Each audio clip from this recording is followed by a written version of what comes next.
Francis may seem pleasant enough for most people, but not to Satan.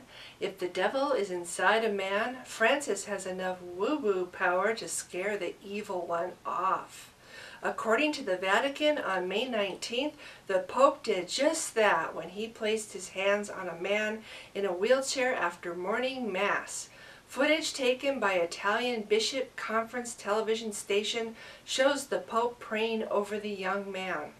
Reports mention that the man heaved deeply a half-dozen times, shook, then slumped in his wheelchair.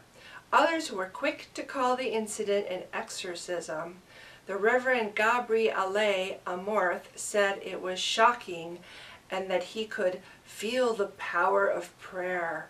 Amorth is considered one of the leading exorcists for the entire Diocese of Rome. He said that he had performed his own exorcism on the man earlier and had determined that he was possessed by 4 separate demons. That was a true exorcism, Amorth said of the Pope's prayer. But don't bother trying this at home, because not everyone can scare off the devil. According to canon law, only a priest authorized by a bishop can perform an exorcism.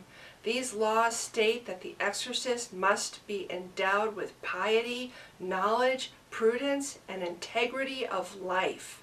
Lucifer has apparently agreed to these terms, but there is word on the other demon's opinion.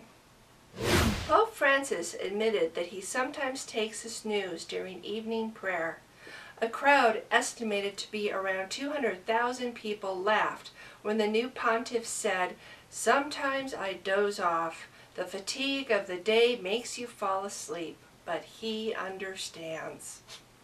Speaking in front of St. Peter's Basilica, the Pope also addressed poverty.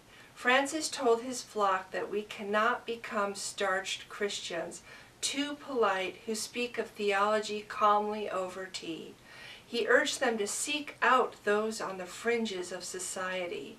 Then, just a few days later, the Pope stunned the faithful by saying that atheists that do good are redeemed in the eyes of the Lord. Reminding his followers that Jesus died for everyone, Pope Francis pointed to the disciples' complaint to Jesus in the book of Mark. The disciples had questioned Jesus, arguing that if he is not one of us, he cannot do good. If he is not of our party, he cannot do good. The Pope noted that the disciples were a little intolerant.